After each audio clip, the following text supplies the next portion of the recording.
Perfectionism is something that's commonly experienced by high achievers, and it's often described as a double-edged sword. When an athlete has exceedingly high standards and is searching to attain a flawless performance, and it's also associated with harsh self-criticism. And while many athletes experience achievement that are perfectionistic, perfectionism can also have a negative impact on performance, as well as, and more importantly, have a negative impact on the overall well-being of your athlete. So here are some signs to look for that might indicate that your athlete is experiencing some perfectionism. First, your athlete might perform differently in practice than he or she may perform in competition. Secondly, they may have a hard time from bouncing back from mistakes and may be very self-critical and very harsh in their self-criticism, and they may blame others.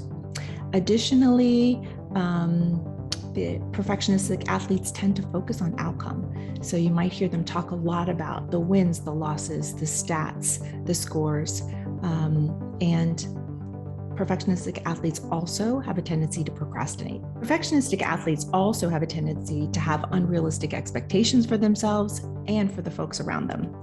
And they may respond to their coaches' criticism or feedback with defensively, or they may respond defeatedly. So here are some tips that you can use to support your athlete when they're experiencing perfectionism. First and foremost, focus on process. And what that means is forgetting about outcome. I know it sounds counterintuitive oftentimes because athletes are in it to win it, but we really want to focus on process. So let go of the scores and the stats and really notice and praise their effort, their attitude, and their sportsmanship. So it might sound something like, congrats on the win. I loved your energy out there today. You really hustled on defense, and I know you've been working on that. What do you think you did well? So you're going to really acknowledge the win, but really focus on and praise the process. Secondly, to support an athlete experiencing perfectionism, you want to really value failure. And theoretically, I think we will all agree that we learn from mistakes.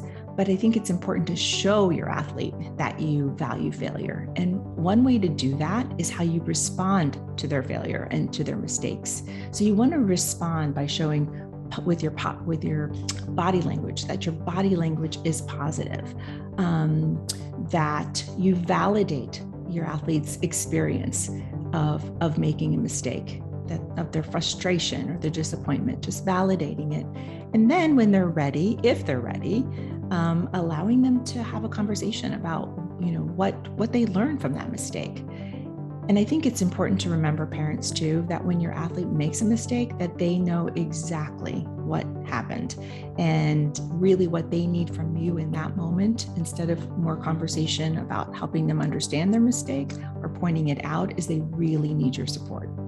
Another way to show your athlete that you value failure is to talk about your own failures, your own mistakes, your own conflicted feelings about it, and allow them to have a window into how you process your mistakes. So sharing with them your feelings. Wow, that was so embarrassing when, whatever it is that happened, and, how you were able to come back and kind of show yourself some self-compassion, but letting them be a part of understanding how you process those mistakes and value failure.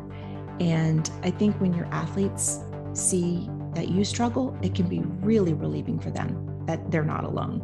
And finally, language and words matter. So I would ask you to consider taking the word perfect out of your family vocabulary. In our everyday language, we use it to describe that was absolutely perfect. So we might describe a person, a place, an experience as something absolutely perfect. But the truth is, perfection is unattainable. And so you might want to consider replacing the word perfect with the word excellence. Striving for excellence is attainable and is the preferred pursuit. I hope you found this information helpful, and thanks for joining me today.